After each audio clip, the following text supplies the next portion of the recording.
अर्जुन जी ने श्री भगवान से प्रश्न किया कि मैं चाहता नहीं हूं कि पाप हो, फिर भी ना चाहने पर यह पाप कौन करवा देता है। मानो ये हमारा सबका प्रश्न है।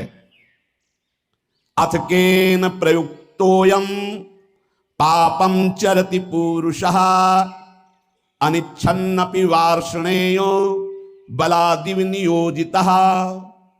तो अर्जुन ने कहा, महाराज इच्छा नहीं है कि हम पाप करें पर हमसे पाप हो जाता है। ये अर्जुन जी का प्रश्न नहीं, ये तो भगवान कृपा करके अर्जुन जी के हृदय से प्रश्न करवा रहे हमारे लिए।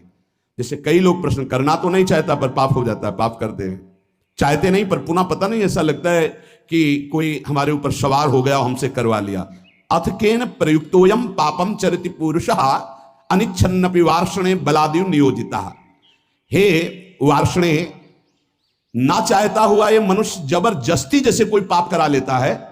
ये कौन है जो पाप आचरण करा लेता है? बहुत समझने का विषय है। जो थोड़ा विचारवान पुरुष है, पाप से डरना चाहिए, ये बहुत कष्टप्रद होता है।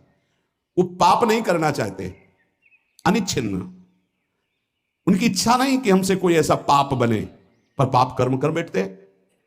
ये है कौन जो पाप करा देता है? इच्छा तो नहीं ना। लोग कहते हैं मेरी इच्छा नहीं थी, फिर पाप कैसे हो गया?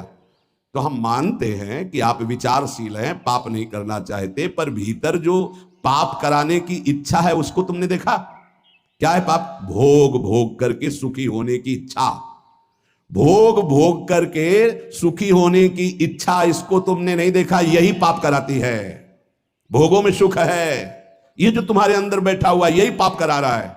नहीं, दुख वाला भला आचरण करके दिखाओ, इसका परिणाम जो है वर्तमान में भी दुखद और भविष्य में भी दुखद। आप बिल्कुल कदम नहीं रखेंगे, आपकी सुख बुद्धि होती है। अभी हम छीना झपटी करके चोरी कर ली, चैन की, मोबाइल की, 10-20 हजार मिल जाएंगे, उससे अच्छा भोग होगा।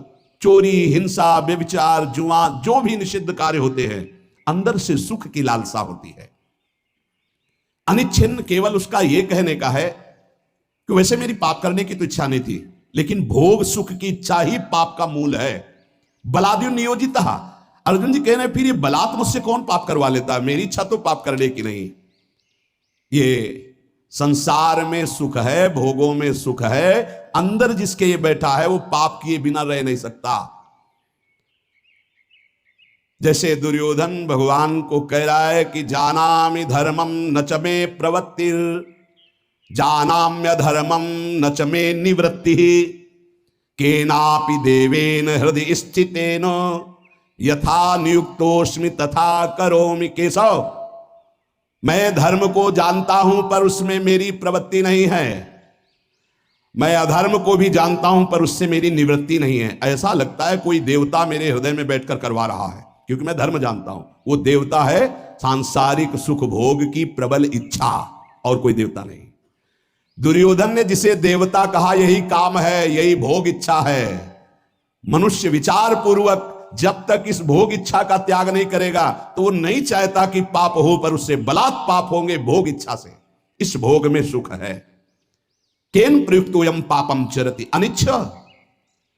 कौन है जो इच्छा ना होने पर भी जबरदस्ती पाप करा रहा है?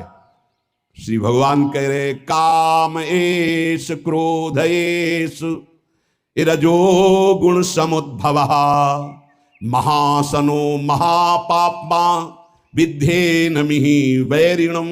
अर्जुन, ये रजोगुण से उत्पन्न हुआ काम, यही पाप का मुख्य कारण है। भोगों में सुख है, काम। अब देखो आज की हमारी समाज की धारा किधर बहती जा रही। ये जो बच्चे परस्पर मित्रता, boyfriend girlfriend, live in relation, ये जो आज के नई पीढ़ी में ये रोग लग गया है, और इसे स्वीकृति भी है, नाश की तरफ हमारी समाज की वृत्ति जा रही है। जहां संयम, जितेंद्रियता, ब्रह्मचर्य, परम पवित्र शरीर, फिर पाणि ग्रहण और आदि आदि आदि, वहां कोई धर्म शास्त्र का भय नहीं, कोई गुरुजनों का भय नहीं, कोई भगवान का भय नहीं। शास्त्र हमारा प्रधान कानून है।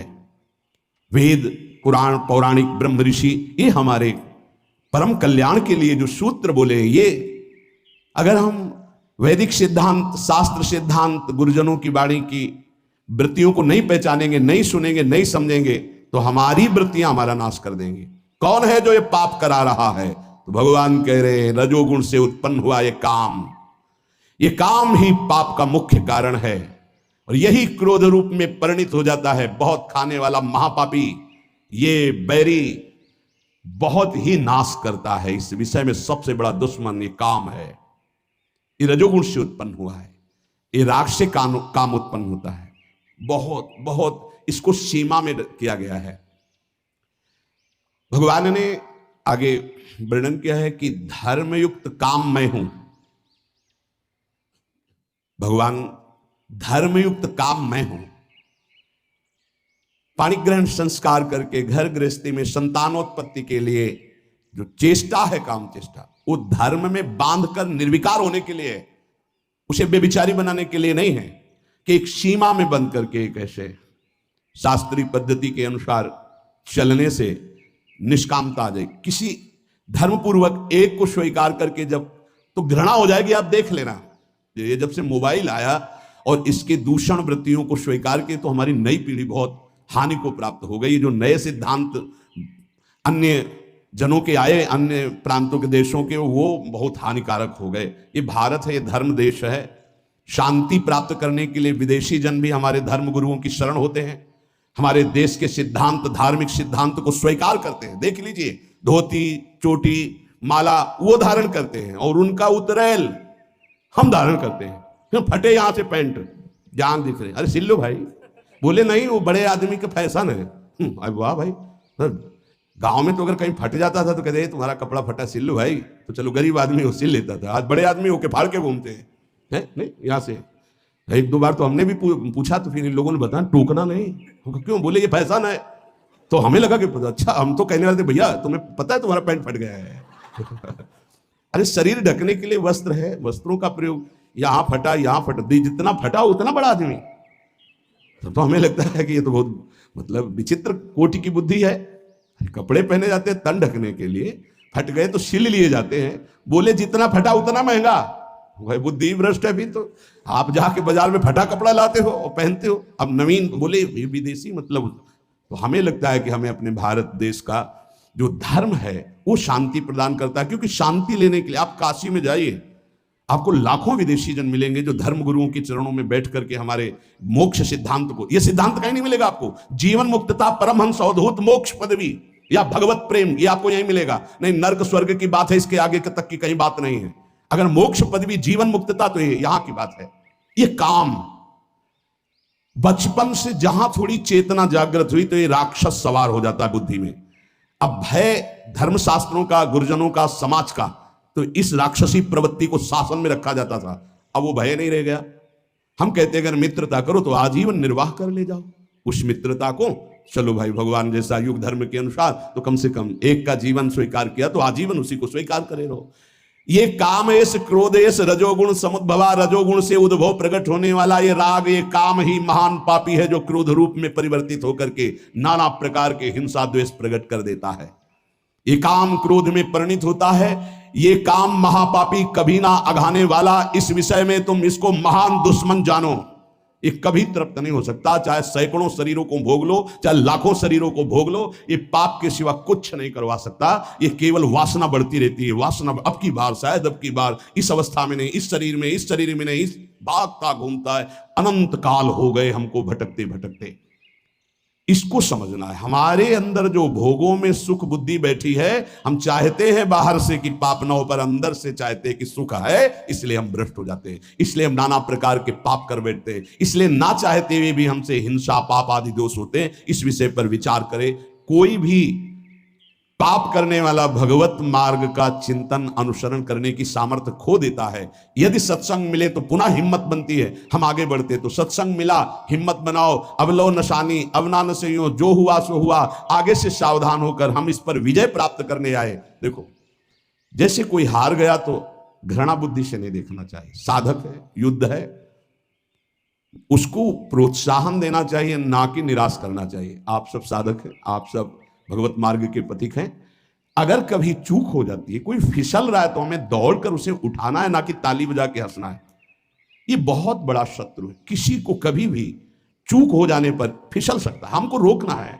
हाथ पकड़ना है, गले से लगाना है, दुलार करना है, उसको आगे बढ़ाना है, ना कि ऐसा। एक बार किसी महापुरुष के समीप किसी का ऐसा, तो उन्होंने कहा आज के बाद उसका आसन हमारे पास लगेगा। तो उन्होंने कहा स्वामी जी ये तो बड़ी निंदा की बात होगी कि ऐसा ऐसा ऐसा। उन्होंने कहा नहीं, वो निंदा हम सहेंगे लेकिन इसको अब हम टूटने नहीं देंगे। वो रो पड़ा साधक और कहने लगा स्वामी जी ऐसा प्यार तो हमें जीवन में कहीं नहीं मिला। बोले इससे भी अधिक मिलेगा। जहां दंड मिलना चाहिए वहां जब प्यार, तो वो साधक इतना अच्छा तपस्वी और जितेंद्री बना कि कुछ काल में जब हम ब्रह्मावर्त बिठूर में थे तब वो जब मिले, अपनी घटना बताई। तो महापुरुषों के चरणों की जय हो।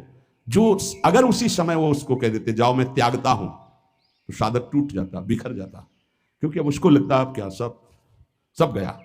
लेकिन जब महापुरुष संभाल लिए और उन्होंने कहा, तो फिर उसको लगा कि मैं नीच तो हूं, पर जब गुरुदेव ने संभाल लिया तो अब ऐसा उत्तम महात्मा। और वो गंगा जी की सीढ़ी पर बैठ के जब बता रहे थे तभी लगा कि महापुरुषों में कितनी सामर्थ्य होती है, कितना दुलार होता है। इसलिए आपस में एक दूसरे को फिसलने से बचाना है। कोई फिसल रहा है तो मजबूत हाथ से हाथ मिलाना है और उसे घसीट के निकालना है। एक भी टोली में कोई बिखर न पावे, एक भी हमारे कोई टोली का दूसरा पक्ष ले न जा पावे। काम क्रोध लोभ मोह मद मत्सर, आप बहुत सामर्थ्यशाली हो, आप उसकी रक्षा करना, आप उसके भावों को सजाना, आगे बढ़ाना। प्रभु एक बार जो आपका शरणागत हो गया, सुनते हैं कि उसका नाश नहीं होता, नामे भक्ता प्रणश्यति। इतना भी सुना है कि अगर झूठा खेले तो साचा होए। झूठे से कोई कह दे कि हे कृष्ण मैं आपका, तो आप सच्ची मान लेते हो, इतने करुणामय हो। प्रभु आप संभालना। हम जीवन में ये ध्यान रखें कि वास्तविक कोई भी साधक या कोई भी परमार्थ का पथिक पाप नहीं करना चाहता, पर अंदर एक इच्छा है जो पाप कराती है, जिसका नाम है भोग वासना, काम वासना। भगवान उसको कह रहे ये नित्य बैरी है, जल्दी मरने वाला नहीं है। इसलिए हम जब स्वयं बलवान नहीं होते तो बल का आश्रय लेते। मेरे बल सी वृंदावन रानी, हमने महारानी जी का आश्रय लिया है, गुरुदेव का आश्रय लिया है। हमारी चूक, हमारी गलतियां वो क्षमा करेंगे, हमें आगे बढ़ाएंगे। हम खूब नाम जप करें, कभी निरुत्साहित ना हो। हर स्थिति में हम भगवत प्राप्ति कर सकते हैं। आखिरी श्वास तक हम लड़ेंगे इन विकारों से, और प्रियालाल हमारा लड़ना देख करके वो राजी हो जाएंगे, हमें प्राप्त हो जाएंगे। पक्का विश्वास करो, विश्वास करो। यद्यपि भक्त अनन्य जो विषय इंद्रियन बस होए, कर्मठ कोटि जितेंद्रियन तेषम लहै न कोई। यद्यपि वो विषयी है पर उसने श्यामाजू का अनन्य आश्रय ले लिया, उसकी समानता करोड़ों जितेंद्री, करोड़ों कर्मकांडी संयमी नहीं कर सकते। इसलिए हम बाजी जीत गए। नागरी दास ये जन्म जितायो, बलिहारी बलिहारी।